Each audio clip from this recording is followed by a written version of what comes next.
Welcome to the Midwest Blitz. It's college football comfort food for the Midwest soul. Now, here are your hosts, Coach Drew and Big Nick. Welcome to another edition of the Midwest Blitz. It's now week 10, and we're getting closer to the college football playoffs. Yeah, yup. Go ahead, Nick. Let us know what we're all about here. So as usual on the Midwest Blitz, we're going to cover all the Big Ten matchups this week, including and then Notre Dame and Boston College at the end. But first, real quick, we're going to touch on some college football eliminator games. These are games that Coach Drew and I have identified with teams who are still eligible to make the college football playoff and or make conference championship games, which still makes them eligible. All these teams have 2 or less losses and have a tough matchup this week that you should be aware of if you're trying to predict who's going to make the college football playoff. So our Big Ten game of the week is USC at Nebraska. We're going to feature that later in the show. Oklahoma plays Tennessee in the SEC. That's a pretty big one. Vanderbilt plays Texas. I'm not ready for Texas to get knocked off, but I think they're going to. Their offense has underperformed all year. Then in the ACC, we got Miami at SMU. SMU hasn't had a great year either, and Miami's had a terrific year, but on the road at SMU and the ACC is always a tough road game for those teams. Then we've got Georgia Tech at NC State. That could be a tough one for the Yellow Jackets. I believe they are an underdog on the road. Correct me in the comments if I'm wrong. Virginia is at Cal. That's another one where Cal's not had a terrific year, but Cal can be dangerous when you're playing at their place. Then in the Big 12, we got Texas Tech at Kansas State. Kansas State has underperformed this year, but has a talented offense and is capable of scoring a lot of points when they get hot. Then we got the Cincinnati Bearcats, who's my favorite surprise out of the Big 12. They are playing Utah, who has a tough line on both sides of the ball and has a really good quarterback who can run and throw it. Then I think that our group of 5 college football playoff team is actually going to come out of the American Athletic Conference. Navy plays North Texas and is, I think, an underdog on the road in that game also this week. Tulane is at University of Texas San Antonio, who also has a talented running back and some weapons on offense. And then a very, very dark horse potential group of 5 team is the JMU Dukes, former home of Curt Cignetti. They play at Texas State. That's actually playing as we're recording the podcast. JMU has 1 loss this year to Louisville. Then Notre Dame has Navy, Pittsburgh, and Syracuse are their toughest remaining games. Coach Drew, what do we got going on the MAC this week? Yeah, heading over to the MAC, we have 2 games. One's going to be on 11 a.m., featuring on ESPN+, which is going to be Buffalo at Bowling Green. We're going to see if that cat can still have some luck, as Bowling Green's been struggling as 1-3 in the MAC. Buffalo 3-1, one of our favorites, did lose last week, so they're looking to bounce back on the road. It looks like this game actually is closer than you might think. Bowling Green they're actually favored in -1.5 on that game. So Against Buffalo? we're against Buffalo, yep. And the total for that game is 43.5 over-unders as we go. If you're in the area, they're $10 tickets, so it's always good to go to those games. We always encourage you guys going to MAC games. This is right, Nick. For sure. We love the MAC here on the Midwest Blitz. The other game that's also being played in the MAC conference this week is at 3 p.m. That's on ESPNU. Central Michigan plays Western Michigan in a Michigan battle. Both teams featuring a 3-1 in the MAC. This game right here will also lead into our MAC conversation because Miami, Ohio, who's the front runner, this will dictate who that is, as Western Michigan lost last week to Miami, Ohio. Central Michigan still trying to hang around. Buffalo's trying not to lose to Bowling Green. This is exactly what we talked about, right, Nick? MACtion in November. Great games. I believe the Tuesday, Wednesday night MACtion games start next week, so we're primed to get you some gambling info on those here on the Midwest Blitz in Week 11, but we're focused on Week 10 right now. Where do we start in the Big Ten, Coach Drew? Yeah, we're going to head to what we thought was going to be a primarily big matchup beginning at the start of the season. Penn State goes into the Ohio State and in the Horseshoe. Nick, let's talk about this. James Franklin's gone. Julian Super Saiyan's doing great. Drew Waller's sitting on the bench trying to well, now he's not benched, but he's injured. What's your thoughts about this game? So I'm going to call this one the what could have been game as Penn State goes back 20.5 point underdogs to the Ohio State University. This is a noon Eastern Standard Time kickoff on Fox. So I think the interesting thing here is that Jim Knowles is coming back to the Horseshoe, the highest paid assistant in college football, I believe. And I think that this is a vendetta game for Ryan Day. You know, his expression is always Ohio against the world. And even if nobody outside the Ohio State locker room or the Ohio State fan base actually believes that it's Ohio against the world, the guys in that locker room certainly do. And I think that they have Jim Knowles pegged as enemy number one right now, at least for this week of the season. I think Ryan Day is the best coach in college football right now. No disrespect to Kurt Signetti or Dan Lanning or anybody else. But as far as past and current success and momentum, Ryan Day is the man. I think if at all possible, he's going to try and run the score up on the Nittany Lions here because of Jim Knowles leaving. Jim Knowles, as we talked about early in the season here on the Midwest Blitz, went to Penn State with the intention of overthrowing Ohio State. And I think Ryan Day has his boys poised to get some revenge there. Whether or not you think that's warranted revenge doesn't matter to Ryan Day and the Buckeyes.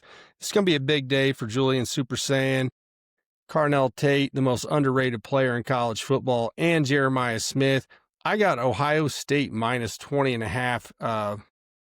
I just don't think that Penn State's going to be able to do anything against Ohio State and the number one defense in the country. And so the Ohio State offense is going to be on the field a lot in this game. Coach Drew, your thoughts? Yeah, exactly. And the total for the over-unders is 43.5. I'm pounding the over. The reasoning is because, like you said, this is a revenge game for Ohio State. They're going after Knowles. Now, if I'm a Penn State player or I'm a Penn State fan, the thing you got going for you is a lot of these players are NFL draft prospects. They might not be on a good team right now, but they're still NFL draft prospects. And you have Julian Sayon throwing to Tate and Smith and all these different stuff. Bo Jackson, the reanimated Bo Jackson in the backfield, right? For the Naruto fans out there, I'm always dropping little hints of little different things here and there. But, you know, you got this team. They're going to be playing up to par. They're going to try to bring their draft stock up. So you got that going for you. Knowles is also going to be over there trying to make sure he proves he made the right decision, even though Penn State is 0-4 in the Big Ten, Nick. Isn't that sad? Real sad. Crazy. Hard to predict that. I mean, I don't think anybody saw the calamity in Happy Valley coming quite the way that it went down, but ooh, what a mess. I think Ohio State's going to run them, though. Yeah, I don't know how Penn State scores very many points with a backup quarterback. Their passing game really wasn't that great when Aller was playing, and so they've got a lean run. And you know who the actual best defensive coordinator in college football is? It's not Jim Knowles. It's Coach Drew's doppelganger, Matt Patricia at Ohio State. You talk about a team that executes at a professional level, and I would like to say that my Indiana Hoosiers are up there with them, but I think that Indiana's defense execution-wise is actually a notch below Ohio State. They don't blow assignments. I haven't seen them give up a really big play almost the entire season. I'm sure I'm forgetting something. Let me know in the comments if I'm wrong about that. Yeah, this is get ugly, real ugly for the Penn State Nittany Lions at the Horseshoe on Saturday. Yeah, absolutely. And I wonder if Dave Portnoy is going to lean into more Penn State, even though, you know, he has Ohio State. You didn't see it. I put it on my pencil right here, and I'm actually doing my Halloween costume here as I'm doing my best Matt Patricia impersonation, as I'm showing you my play calls with my pencil. And this is how he actually looks on the sidelines. So if you see somebody that looks like this, and I'm not sure if it's going to say beat Penn State like I wrote here, but this is my Halloween little costume as it is Halloween week. The resemblance is uncanny, Coach Drew. You want to move on to Rutgers at Illinois? Yeah, this is another game, too, that we talked about earlier. Illinois, man, Aldemeyer, Bart Bielema, we were really excited about Illinois. It's really weird that we got back-to-back games that we were discussing, Penn State and Illinois. We were really excited about in the early of the seasons. Now, as we get later into the seasons and we're trying to figure out who's going to be there with us, Illinois has 3 losses, so they're eliminated. Rutgers is 4-4, 1-3 in the Big Ten. This game right now looks like Illinois is minus 13.5. So I'm going to leave it there and pass it to you, Nick. So Rutgers at Illinois will be a noon kickoff on NBC. So Bielema's squad lost at Washington last night. That's a game that me and Coach Drew here on the Midwest Blitz termed as Illinois' and Brett Bielema's Super Bowl. So disappointing loss on the road. And the Illinois defense is pretty much to blame for that. So how are they going to bounce back from that? Meanwhile, Rutgers got their first Big Ten win of the season last week against Purdue. So here's my question. Let's talk, since this is not a college football playoff impactful game, let's talk about the over-under here, Coach Drew, at 62.5. Now, I want to give you a couple stats. Pro Football Focus has Illinois ranked as the number 89 defense in the country. And as we talked about last week here on the Midwest Blitz, Illinois' defense has not really stood up against a good offense all year. Now, some of you are thinking, what the hell does that have to do with Rutgers? Because you probably haven't watched Rutgers or paid attention to them. Their defense, by the way, is ranked number 97th. Rutgers' defense is abysmal, without a doubt. But their offense has been pretty good this year. They actually have the number 25 ranked offense, according to Pro Football Focus, while Illinois has the number 17 offense. So this has a potential to be a high-scoring game. I think that Luke Altmaier and that Illini offense will still come out and have an ability to put up points. I mean, if you saw Rutgers pass coverage against Purdue last week, it was like an old what was the British comedy show? It was like an old Monty Python skit. I mean, they literally left guys uncovered completely. Rutgers KJ Duff averaged 40 yards a catch for 6 catches against Purdue last week. Illinois' defense is a lot better than that. So is this going to be a potential over 62.5 game? I don't know. Rutgers' best receiver, Ian Strong, is questionable this week, but the aforementioned KJ Duff, who averaged 40 yards a catch last week, is playing, and Ethan Kaliak-Manis, who's had a good year at Rutgers overall, is playing. So what do you think about over under 62.5, Coach Drew? Your thoughts? Yeah, looks like, as I'm just looking at the numbers we're looking across, that is the highest in the Big Ten this weekend. Mm-hmm. I mean, that is Vegas is definitely not trying to lose money on that game. I can say that much. Yeah, Vegas can only win. That's what I said when I saw without looking at the numbers first, I saw the defensive matchup and I'm like, let's see the over. Then I was like 62.5. Ooh, I'm not touching that, but who knows what could happen in this game. I mean, Illinois' defense has already struggled, and now they're at a point where all of their season goals are kind of out of reach, and you might see a big letdown out of them. We don't know. I'm rooting for the Illini in this one at noon on NBC. Yeah, absolutely. Now we're going to head over to CBS at 2:30 Central, 3:30 Eastern as the Hoosiers travel to play Maryland, which seems to be Maryland was 1-3, 4-3 overall. We thought they were going to do better in the Big Ten, but it kind of dwindled out. What's the outlook here with the number 2 ranked Hoosiers traveling to Maryland? So here's what I'll say about this game with the number 2 Hoosiers traveling to College Park to play the Terrapins is that Maryland's leading rusher this year has 292 yards. Their second leading rusher has 196 yards. They're at least 7, probably 8 games into the season right now, and your top 2 rushers don't have 500 yards between them. And Indiana is an A-plus run defense. That front 7 is fast, physical, and relentless, as Coach Signetti likes to say down in Bloomington. It's going to be a long day for star freshman quarterback Malik Washington, throwing on second and long, throwing on third and long against one of America's best defenses with All-American cornerback defensive bonds.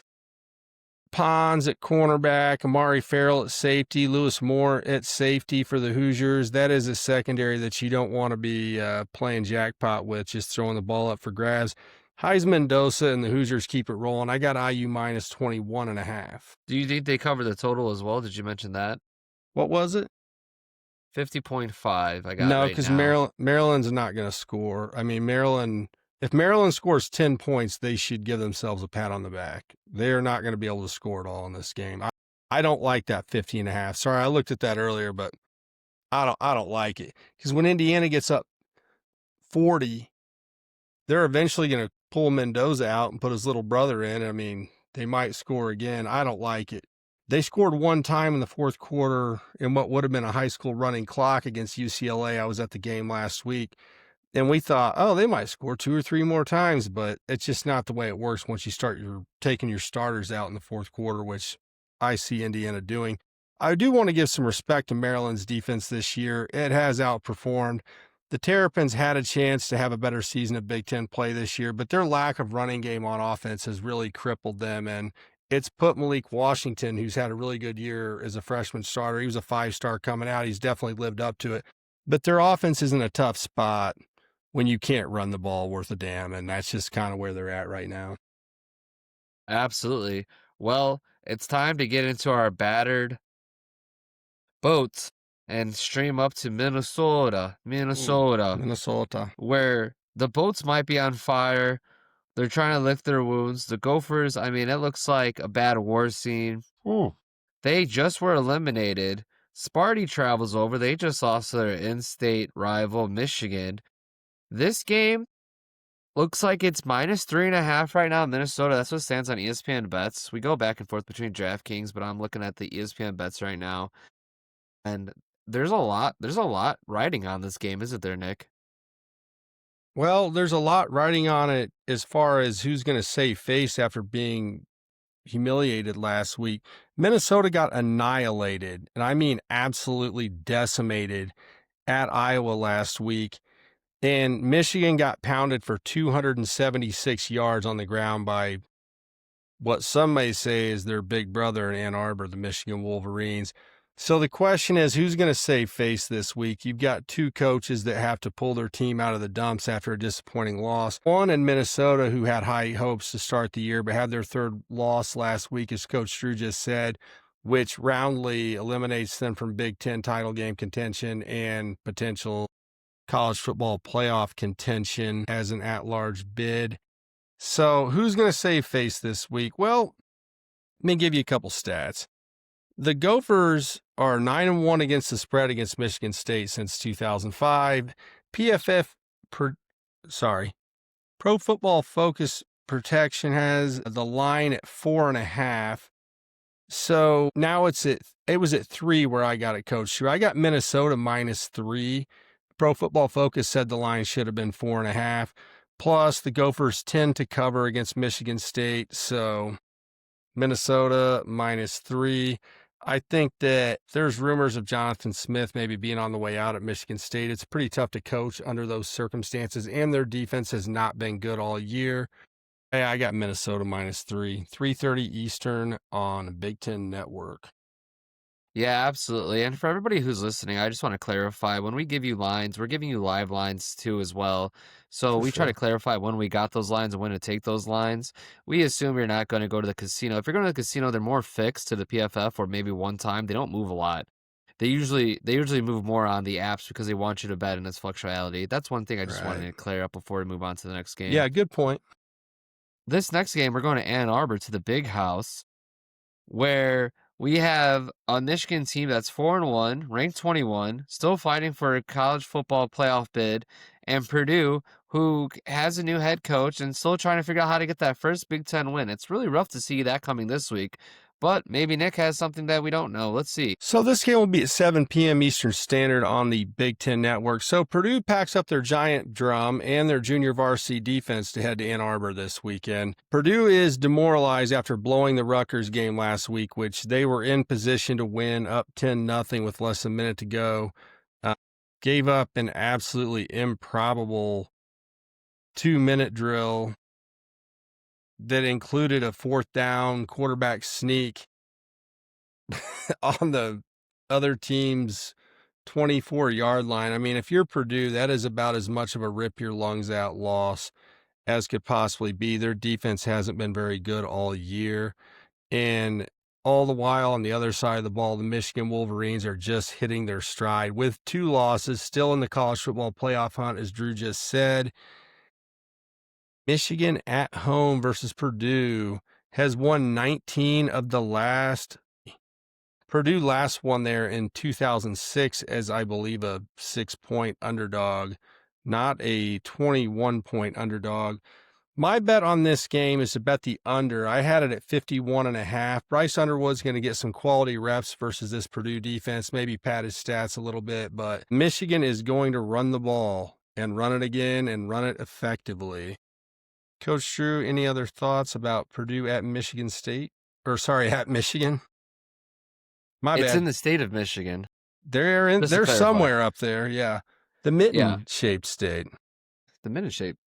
So, yeah, I want to clarify some things about this Michigan team. I believe that this should be a game that they should easily take care of. I don't want any thoughts. Now, a team that has 2 losses, any team that has 2 losses, you're going to see some blood being shed. And the reason why I mention that is because you don't want, so even if Michigan upsets the Ohio State later on in the season, they don't want to leave anything up to the college football playoffs. This game is going to be a big game. I would take Michigan to cover the spread for sure. The over, I might even pound the over. Again, this Michigan team is going to try to score as many try to score as many points that they can, and that's my take on that game. Well, looks like we're going to head over to another, knockout game that we want to mention that's in the Big Ten, which we were laid up earlier with Big Nick. 6:30 NBC Central, 7:30 Eastern. You have USC traveling to Nebraska in an elimination match. 2 lost teams. One goes home from the college football playoff, and the other one battles for another week. Absolutely. Our Big Ten game of the week is a de facto college football playoff eliminator game as the 2 lost Trojans head to Nebraska to face the 2 lost Cornhuskers. So last game that USC played, they had a bye week last week. They lost to Notre Dame 24-34, a game that Coach Drew and I were actually at in a great and interesting atmosphere in a near monsoon condition at Notre Dame Stadium. Nebraska last week won at Northwestern, but from what I was reading from the Nebraska fans, which we've had some good interactions with here this season on the Midwest Blitz, that's a game that they won, but I'm not sure if it was like a moral loss. You hear about moral victories, but they didn't feel that happy about the Northwestern game. I will say about Northwestern that Coach Braun's Wildcats have overperformed, especially in Big Ten play, whereas we talked about Purdue and Rutgers struggles in Big Ten play. Northwestern has been way better than anyone thought they would be, especially at the start of the season. But not too much about Northwestern. Let's talk about USC and Nebraska in this big-time game. So Nebraska's plus 6.5 at home. Interesting. We're going to get to Coach Drew on the over-under betting lines and maybe a little money line conversation at the end of this game breakdown. So USC has one of the most explosive passing offenses in America. There's no doubt about that. On the other side of the ball, Nebraska, according to Pro Football Focus, has the number 20 coverage unit in the country. I think they might be slightly underrated there, but teams have had trouble airing the ball out against Nebraska. This secondary has been very solid all season. Now, however, the Cornhuskers have the number 79 run defense in the country, according to Pro Football Focus. And I think that's a pretty fair thing. We talk about PFF stats here on the Midwest Blitz quite a bit because it is a reference point that's sometimes better than just saying yards per game, because yards per game can mean different things in different contests, but depending on whether you're winning or losing and what style the other team plays and all these types of things. So PFF stats are not perfect, but we do use them sometimes. And I think this is fair to say that Nebraska's run defense has struggled while their coverage has been good. So USC has the number 19 running offense, according to Pro Football Focus. I think that number is overrated. They had 68 yards rushing the whole game last week against Notre Dame. So let's ask the Irish what they think about this number 19 run game rating. I think that USC padded their run game stats early in the season, beating up on teams like Georgia Southern. Another interesting thing to look at, Jaden Mayava is one of the top quarterbacks in the country. He should be one of the top draft prospects when he's draft eligible. Lemon and Lane at wide receiver are about as good as it gets. unless you want to go to Indiana or Ohio State and look at their receiving cores, which are also very, very, very good, also in the Big Ten Conference. But so USC throws the ball 53% of the time. Nebraska throws it 58% of the time, which is very high. We're going to get back to the Nebraska offense here in a second, but Nebraska has to slow the run down better than they have against, I know this was the first game of the year, but Cincinnati ran for like 220 some yards on them. And the coverage unit for Nebraska needs to play one of their better games of the year.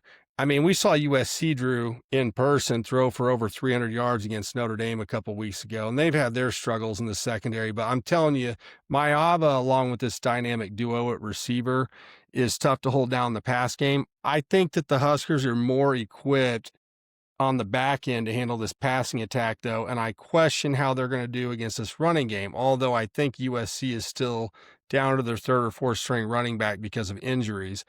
But you're going to need a big game from Nebraska out of Deshaun McCullough, the edge rusher, Deshaun Singleton, and Syer Wright at cornerback. Singleton and Wright have been really good in coverage this year for Nebraska. So last year, the Trojans won this game on a last-minute touchdown pass. I believe it was 28-20. So just a note about that. Okay, back to the ground game and the line of scrimmage play. Nebraska has Emmett Johnson at running back. Emmett Johnson is one of the most underrated players in the country, along with Carnell Tate, who we mentioned earlier for the Buckeyes and their receiving core.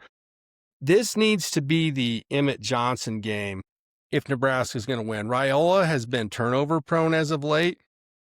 Raiola is going to have to throw the ball and will throw the ball and needs to do well. But this Trojan defense is overrated as far as their run defense when they play teams of equal size and talent. Again, Notre Dame ran the ball right down the pike at them all week in their last contest. Nebraska needs to follow the Notre Dame formula. Run first, ask questions later, and then make it easy for Raiola. Because for one thing, you want to win time of possession and keep Maava and that passing attack off the field. And Emmett Johnson is a great receiver out of the backfield also. I think that he's one of the unsung heroes in the Big Ten this year. Lean on Emmett Johnson. He can do it for you. I have faith in him. Don't sit back there and throw it up for grabs. Bishop Fitzgerald, for USC has 40 tackles and 5 interceptions this year. He is an absolute ball hawk. So I think this has to be the Emmett Johnson game, as I said. Drew, we got an over-under of 59.5, and we got Nebraska plus 6.5 at home. And I kind of like a Nebraska plus 190 money line pick. I'm not sure if they're going to win the game, but plus 190 seems like a generous number for me. Your thoughts on the game and those lines? Well, let's go over some stats. This is a stat that we covered during the Notre Dame versus USC week. Somebody, a little birdie on College Football Game Day, told us that I believe when Lincoln Riley has to travel 1,000 or plus miles in a road game, he's like 1 for 9, 1 for 10. I don't know what it is. It's really bad. I think the only win, again, we talked about is against Purdue.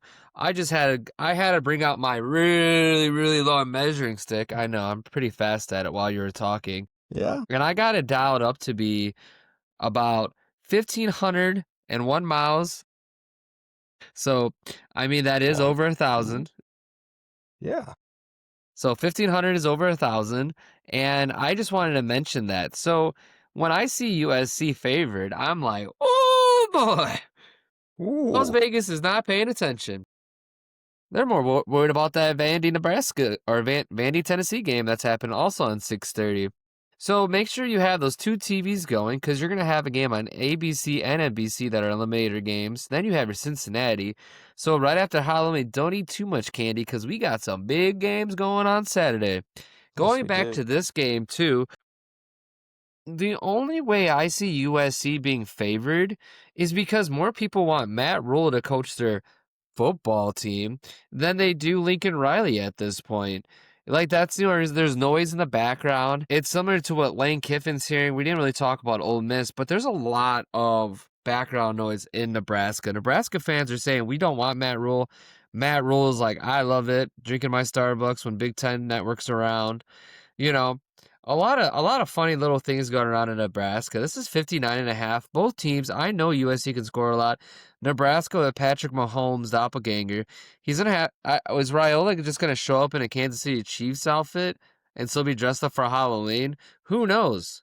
Maybe I'm on the sidelines during the Ohio State game with my doppelganger. Who You will knows? be. You will be. Yeah, at the Horseshoe. Yeah, this is a game that we're gonna see a lot of scoring, I believe, and I honestly am licking my chops at that Nebraska plus spread for sure. That's my take on this game. I don't think So, I could have said it any better.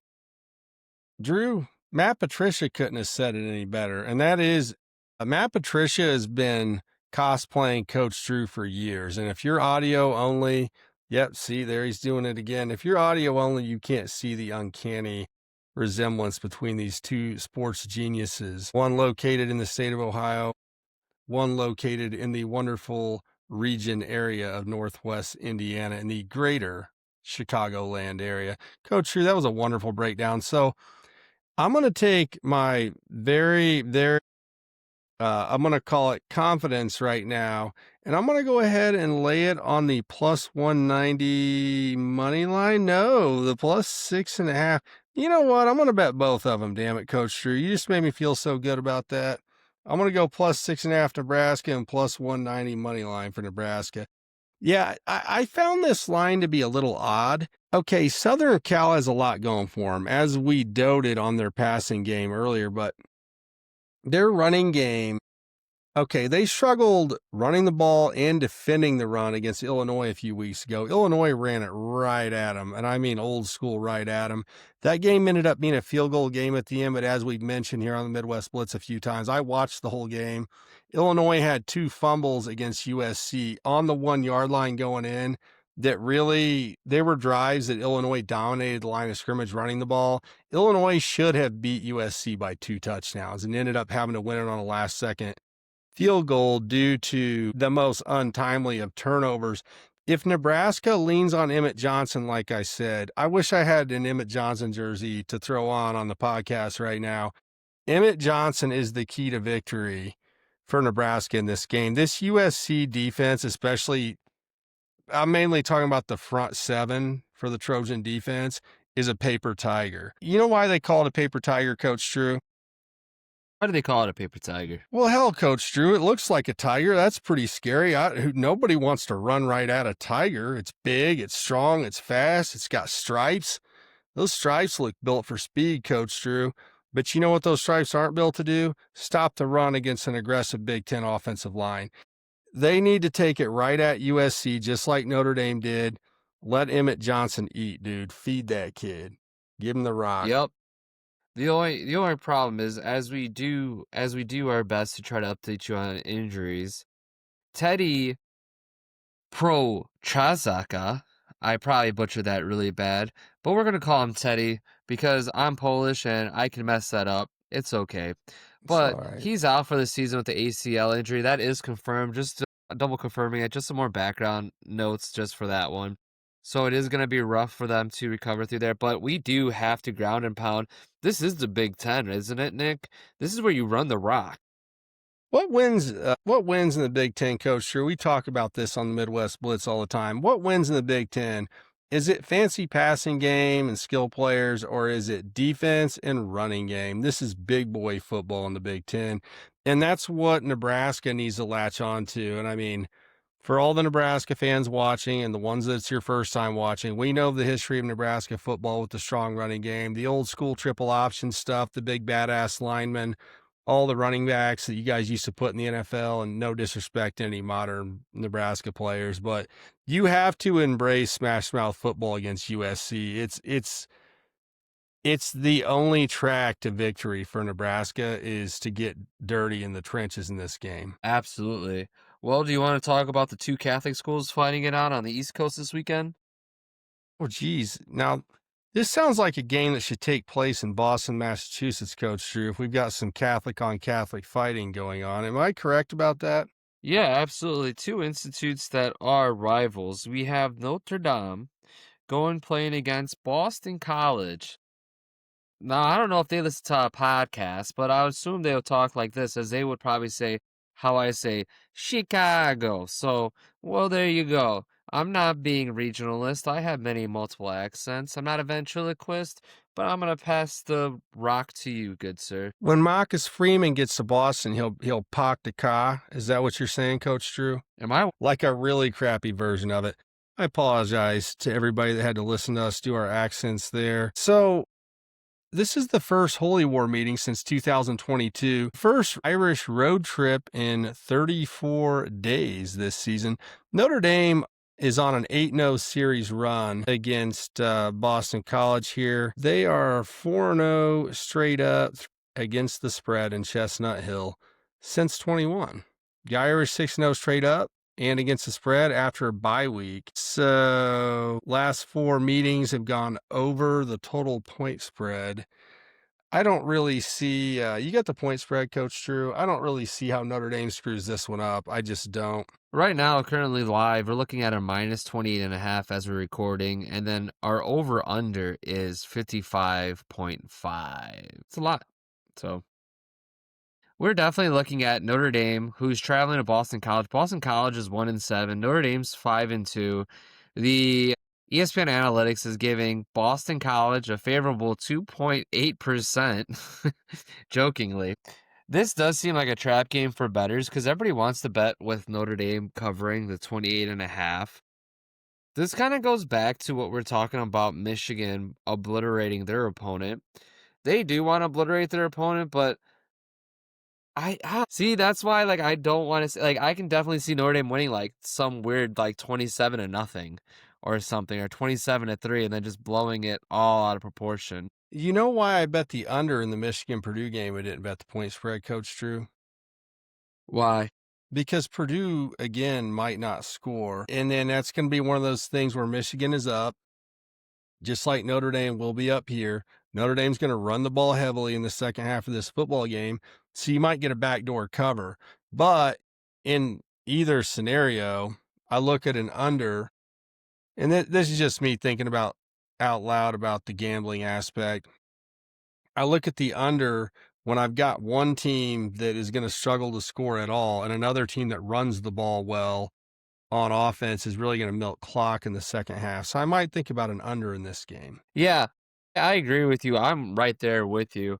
This is a game that Irish fans shouldn't really sweat, but I hate trap games. This says trap all over it. And it's spooky, it's Halloween time, Touche. Day of the Dead. I don't want to touch it. Me personally. Got you. From a Catholic to a Catholic game, we're not touching it on All Saints Day. So fair enough. Well, is there anything else you want to cover before we head to the good old Midwest goodbye? So here in the old Midwest, we have a, not just on the Midwest Blitz, but in general, if you're new to the program, if you've ever been to a Midwest party and then it's time to leave, someone follows you out to the porch and then wants to talk to you for 20 more minutes at the end. You're really ready to go, but you're too polite to leave. And me and Coach Drew are going to engage in that same thing, a little more football talk here. So, yeah, I'm really curious about Penn State's ability to score at all. State, I think that with the backup quarterback could get really ugly. I think that Illinois, if it weren't for the letdown last week, would just beat the absolute crap out of Rutgers. But, you know, I looked at that over. We don't like an over in the 60s. Pretty tough to tussle with. Sure, how are the Blackhawks doing? Tell me about the Blackhawks. Well, they were leading 4-0, and now it's 3-4. They had a failed challenge on the third puck, and then we had a breakaway, and we had a 1-on-2 action down there, and we failed to convert. So right now, we're in no man's land. I hope the coach challenges him going into the third period. Hopefully we clean out the second by going up a goal. In the Midwest Blitz, we do watch hockey. So sometimes if you see me panning to the right or left, that's an Easter egg. Either I'm looking at my notes or I'm looking at the multiple sports. We also got the World Series going on. I mean, it's just a great time for sports action. We got Tuesday. Again, like we talk about the Midwest Blitz, this is us talking football. We can literally go live every day, talk football. Tuesday, Wednesday, Thursday, Friday, Saturday, Sunday again, Monday, Tuesday, Wednesday. We're just going back and forth all the way around. because we have college football every day. We have NFL Sundays and Mondays, and then Thursdays like a crisscross. It's almost like a Marvel multiverse. You got the big stars and the little stars and everything. I do want to talk about one thing that I saw that was interesting. This goes back to our previous conversations. If you think for a second that an NFL team, the worst NFL team, let's say the Jets did get a win this past weekend. If you think the Jets can lose to the best college football team, which we're going to say is the Ohio State right now, you are dumb. Yeah. Yeah, you're high off your ass if you think that would happen. And here's a good way to look at it. Look what a Division I football recruit, how much better, bigger, stronger, and faster they can get in the weight room after 3 or 4 years in college. Now imagine the best college players going to the NFL, being smarter and getting that much bigger, stronger, faster, and understanding the game better. There's really no advantage in most instances that the best college team would have against a bad NFL team, unless maybe you had some generational talent like a Herschel Walker or a Bo Jackson on that college team. But even at that rate, an NFL team would key your best player and take him away and force you to win another way. And how many college programs really have a staff that's good enough to do that? I mean, there are some, but even the coaches in the NFL, we love college football. That's why we do this show. You know, Drew, I'm going to throw this example out there, and this might be a little out there for some people, but if you've ever watched wrestling, so I played basketball, my brother wrestled, so I've been to a lot of wrestling meets, I've watched wrestling on Big Ten Network, and then you watch wrestling in the Olympics. And the higher up of the level you go of wrestling, the less takedowns there are, the less chances there are for someone to gain an advantage, because as the skill level goes up, the margin for error shrinks. And so you got to think about it that way with football too. In college, the college game is more wide open. There's more broken plays because even the coaching at the NFL level is just miles above the college level in most cases. I mean, Nick Saban, the most celebrated football coach maybe ever, definitely in modern college football history, was, a complete failure in the NFL. So that tells you a lot. Yeah, this is a guy that I was scrolling through on TikTok, which we are on TikTok. We're heavily influenced on TikTok. He was mentioning this, and I gave him a shout out in the comments, not the Midwest Blitz, but my own personal TikTok. And I'm like, dude, you're so right. Myles Garrett, who's a potential Hall of Famer. I say potential because he is probably guaranteed a Hall of Famer, Myles Garrett, and plays for the Browns. One of the things about him is he was going against Campbell, who was one of the predominant tackles out of the draft out of LSU that played for the Patriots. And Yeah. holy hell, Myles Garrett made him look like his little like friend, because Myles Garrett like did some swim moves around him, and Campbell was like, he had no idea what he was doing. Now imagine that. You take 5 Campbells, who you guys all are like licking your chops, and you're like, yeah, dude, we need 5 Campbells on our team. We draft these linemen. We're going to the Super Bowl. Right. That's not how that works. It's not how that works. Yeah, you get You a know? rare instance of an NFL prospect coming out of college who's an All-American, who's really ready to step in and take on those big time pass rushers. One guy that comes to mind that did do it, who was at Ohio State in the late 90s, was Orlando Pace, who went to the Rams and was immediately a perennial Pro Bowler, barely gave up a sack or a QB pressure his whole career. And that's why Orlando Pace is a Hall of Famer. But for the most part, even the best prospects. So let me give you another one. Terrence Smith, who was drafted by the Cowboys out of USC, was an All-American, had the frame and the physical ability at 6'5", 300 pounds, all muscle. He played right tackle for the Cowboys first couple of years because he just did not have the football IQ to take on the pass rush moves that these absolute elite athletes at defensive end and edge rusher in the NFL throw at you.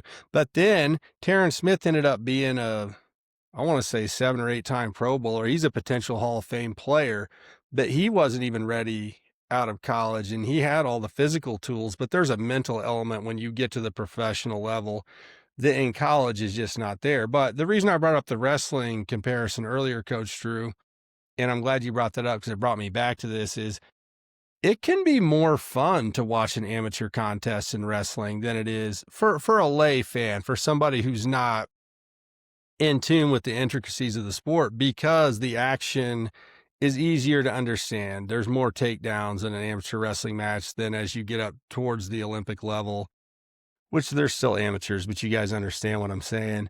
The same thing in boxing sometimes. I mean, Floyd Mayweather made his name as he got better and better as his career went on as a boxer, but he was more of a defensive guy and a counterpuncher. A Floyd Mayweather boxing match would not have sold the pay-per-view sales that it did if it wasn't for him promoting the fight properly, because the older he got, the more boring his style got. But technically, he's one of the greatest boxers of all time. When he was young, he used to knock guys out and get in brawls, and at some point, a bell went off in his head, and he's like, I don't have to trade punches. You just can't hit me anymore. And then that's where, he becomes the legend Money Mayweather that he was. But I didn't really think his fights were the most fun to watch. It's not like going back and watching Hagler Hearns from the 80s. They called that the war for a reason. If you've never seen that, go on YouTube, watch it. He definitely Holy got smokes. paid. He He definitely got paid for what he did. He earned Money the Mayweather. Money Mayweather moniker, no doubt. That was a self-fulfilling prophecy. Exactly. Another, we just want to send our condolences to the Mangold family. Nick Mangold passed away, former Ohio State tackle for the Jets. He was 41. He died recently this week, and we just want to send our condolences to his family on the Midwest Blitz. I didn't know that. That's awful. Yeah, and one of the things that they're playing, this happened a few days ago. He's obviously from the Ohio State, and we're talking about linemen and just talking about players. One of the things that what was it? We're talking about how it was Ryan, the coach at the time, Rex Ryan. He was talking about how he got his pay. He got a big pay. He got a big payday, because when you're a good offensive lineman, you get that bread. Rex Ryan was talking about in a meeting. It might have been on Hard Knocks. He's like, yeah, Nick needs to calm down with the spending, man. And then he's being all serious, and he's like, I was at Taco Bell and I saw him there with me, and that was just so funny, because it's like we all know, and that's during the time when Taco Bell had like the $1 menu and things like for 50 cents. So that was like a joke. He wasn't like spending it on a fancy steakhouse. He was there, and I'm sure somebody was like, who was ever serving at that Taco Bell was like, dude, that's Rex Ryan. Dude, that's this guy. And he's like, what? It's like my fiance. Sometimes she's at her job in downtown Chicago, and she'll be like, oh yeah, this Bears player came in, or oh yeah, like a couple years ago, Travis Kelce was there. I'm like, oh yeah, just Travis Kelce and Jason Kelce, they were in town. Oh yeah, they just went to have breakfast here. It's always funny to hear these stories that it's Chicago prices, but it's so funny. I like the whole like, oh yeah, he's spending a lot of money at the Taco Bell. Maybe if he bought a lot of Taco Bell, that might have been a lot of money. How many dollars does an NFL offensive lineman have to spend back in the day at the Taco Bell dollar menu to get full? I mean, that's easily a $20 meal, right, Coach Drew? I mean, when I was in college, I didn't weigh nearly 300 pounds, but I could definitely pack away some Taco Bell dollar menu. Yeah, that is just, that's former great center. I don't want to end the Midwest Blitz on a sad note, but we do have to give our flowers to our former Big Ten alumni. Rest in peace to Nick Mangold. Coach Drew, I didn't know that. You just kind of shell-shocked me there. He's only a few years older than I am. That's, my goodness. That's horrible. Some might say I look like him. There's a couple photos. If I put on a little bit more weight and grow a little taller, I could have been a lineman growing up one day. But here I am, under 6 foot, not as big, not as strong. You're 6 foot though. You're 6 foot with your shoes on, Coach Drew. You were a good baseball player. One of the best hitting coaches in Northwest Indiana, I might add. Yeah, let's catch me if you can. Let's talk about something fun. Man, that Nick Mangold, this is not a usual Midwest goodbye right here. We don't tell each other about people who just retired from life usually. Well, it is the Midwest. We talk about everything on the Midwest goodbye. You just never know. That's true. You sometimes hear about old friends. Didn't mean to throw you a curveball there. No, that's all right. I didn't know you didn't know. That's okay. Let's talk about something else. So here in the next few days, we're going to post on our YouTube Shorts and our TikTok. I'm going to do a breakdown of the teams that are most likely. So next week is the first college football playoff ranking. I'm going to show you and tell you with a whiteboard explainer who is most likely to get the first round buys, who's likely to get the first round home games, and then who's likely to get the 4 at-large bids at the bottom of the bracket. That should be fun, and that's why we're doing these college football eliminator talks at the beginning about all these teams, because what did I have, Coach Drew? Roughly 20 teams that still have 2 or less losses that have a chance to get in. It is a lot of teams that are still likely to get in, and there's a lot of teams that are getting eliminated. You made a great reference. It is like March Madness right now, as we can cross them off on the whiteboard. Teams are falling out, flying everywhere. We're right in the mix with you, trying to give you all the great news. We also go live. We're going to go live on that Tuesday. It's November 4th. Roughly 7:30, 8:30 Eastern Time, 7 Central. It goes back and forth. Basically, give us about 30 minutes to an hour. We'll update you when we're going to go live right after that comes on. I'm sure we're going to get everybody and anybody who's going to tell us their thoughts. That's going to be fun. Fridays, we also come and hang out with you guys. I usually try to grab, a beer and hang out with you guys. We talk fantasy football and all Sure. football and try to get you guys going. This next Saturday coming up, maybe I can find time in my schedule. I can get you guys on there, and then Sunday we're gonna go over the AP. Coach Nick is gonna be with us. Maybe another coach gets fired. Who knows? We'll break that live to you. Anytime a coach gets fired or something crazy happens like that, we're gonna try to go live. Try to give you a live reaction. Try to see what you guys are feeling, so we can help with our notes. You want to talk Man, through this something? was a fun show. Yeah, it was. It really was. You want to do, since we're still in the Midwest goodbye, if I can get my old school pen and paper game together here, let's do a quick guess. Who do you think is going to get a bye in the first round of the college football playoff? Well, I'm gonna take. Let's go with. You want me to tell you, or just you want to go first? No, go ahead. I haven't written anything down yet. All right. So I got Texas A&M. Mm-hmm. I got Miami. Mm-hmm. I got Indiana. And then I got Texas Tech. So I have maybe Miami. I'm going to go. Now, this is a guess. This is not a full analysis that we're going to do on the whiteboard here in a day or two.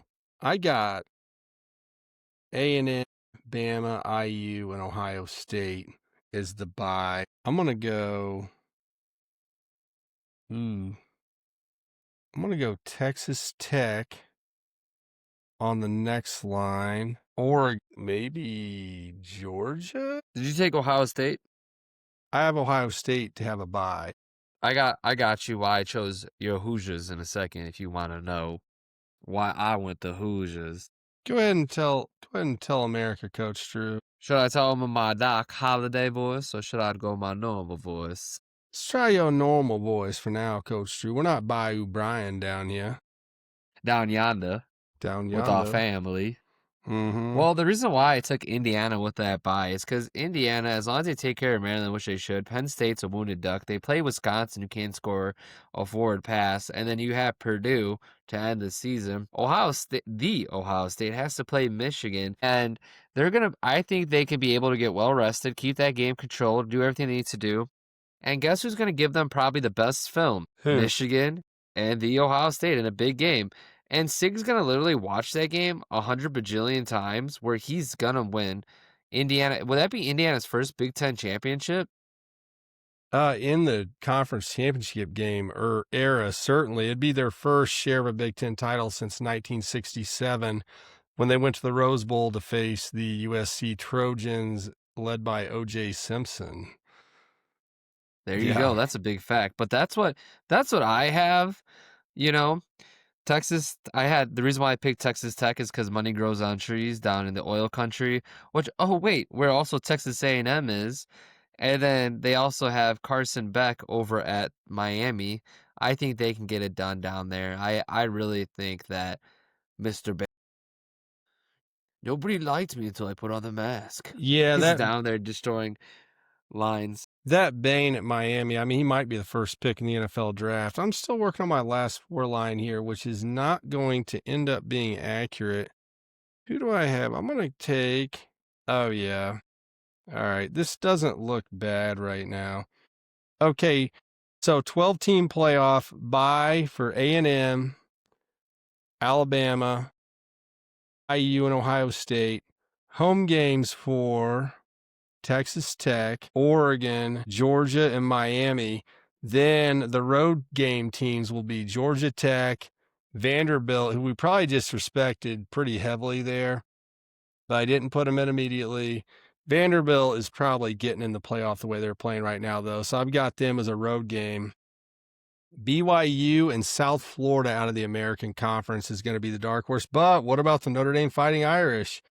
See, this is not a perfect science, but we're just going through this with you live right now without putting the full amount of thought into it. Notre Dame's probably in there somewhere. Vandy could be higher than I just had them. Well, Vandy doesn't play the quarterback, which I'm sure if someone's at the Midwest Blitz right now and they're lasted here to the last hour and they're going to hear this, Johnny Manziel 2.0 doesn't do well in big games according to his passing rating and the passing yards. But Vandy's still a good team. I love Vandy. I love the Vandy IU. I'm with it, but again, the numbers say otherwise. So don't feel too hard on yourself. I'm with you. But see, absolutely. Partners for sure. The Big 12, we really don't know who's going to get that bid. Texas Tech, BYU, Cincinnati, and Houston definitely still have a chance. The American Conference, where most people, including myself, think that the Group of Five bid will come from, is far from decided. Navy's still in the mix, but they still have North Texas, Notre Dame, South Florida, and Memphis on their schedule. So as much as I'd like to see an academy team get in there, I think that Navy's got too much work left on their plate to get it done. Whereas South Florida only has UTSA on there. That's why I had them on that bottom line. They've got some quality performances, and their only loss, I believe, is a very quality loss. BYU could come out of the Big 12, but let's go down Big 12 real quick. We already had Texas Tech in there. See, those are interchangeable. The Big 12 champion is going to end up probably on that number 2 line hosting a home game, but that could be Texas Tech, could be Cincy. If Notre Dame wins out, I do think they're going to be in. I didn't mean to leave them out at first. I was just looking at my list and throwing some teams in there. Houston still has Arizona State, Baylor, and then I think a road game at TCU, which will not be easy. So South Florida has the easiest remaining schedule in the American Conference. Next would probably be Tulane. Memphis plays Tulane. See, this American Conference at the end is going to be kind of a circular firing squad because all of the best teams in the American Conference still have to play each other at the end. Navy, South Florida, Tulane, Memphis, and North Texas all have to play at least one of those other teams down the stretch. That is going to be fun, though. This is very much like the conference tournaments in March Madness because even in the MAC conference where no one's still alive, in these Group of Five conferences, they saved the good games for late in the seasons, and that fills out a lot of your weeknight and Friday night slot games. Not entirely, but a lot of it. Dude, Vanderbilt though, gosh. Yeah, one of the things I'm looking at the voting system. Again, this is just me being frustrated about the AP, and you're gonna capture this live because I was just looking at it. I usually mention this when we go around the horn or we're looking at the AP. The AP has given Washington, a 3-loss team, 46 votes, while Iowa, a dark horse, who we didn't even mention, has 27 votes. I mean, that Iowa team is going to be like a hornet to what we're just talking about. We're talking about all these teams, and they're not even mentioned. They're still available. Their season's still alive. Now, they do lose to Oregon. It's over. But, I mean, damn, dude. Let's give him some more respect. Part of the reason that I didn't mention Iowa, Coach Drew, and I hope the Iowa people don't get mad at me again, is because Iowa's schedule down the stretch is an absolute bear. They have a bye this week. They still have to play Oregon at home, which is dangerous for Oregon, I might add. They have to go at USC. Then they get Michigan State at home, which they very much should win. Then they have to go at Nebraska. So depending on if Nebraska still a 2-loss team by that point, that would be a huge game November 28th. But the Hawkeyes have a lot left, man. It's hard to think that they don't come out of there with 1 loss, but they are red hot right now. If they run the tables, they're going. Oh, absolutely. With that schedule, Iowa would definitely be in. I just don't. Gosh, that's a lot down the stretch. if you go to a bar and you see wanted or do not serve John Gruden, it is not John Gruden. It's actually Nick from the Midwest Blitz. And you're probably at a bar in Iowa because they're mad at me. We love the Hawkeyes. I don't know why they're mad at me. Well, one fan just said that they were just kind of going on everybody like that mentioned that Minnesota was going to give them a fight. It was a rivalry game. He's like, I'm like, yeah, we know. He's like, yeah, everyone's just excited because, we're doing well. And I'm like, oh, okay. That at least someone's being honest. Some of the other people were like, you guys thought it was close. You don't think they blow out people. Hey, I told them in the review episode a couple days ago, go ahead and roast me in the comments because I said that Minnesota would cover, although I picked Iowa to win that game. Iowa's definitely alive. It's just, are they going to beat Oregon, USC, and Nebraska? Like, if Iowa played Nebraska tomorrow, I would probably, at a neutral site, I would probably pick Iowa to win that game. But you've got to beat Oregon, USC, and Nebraska.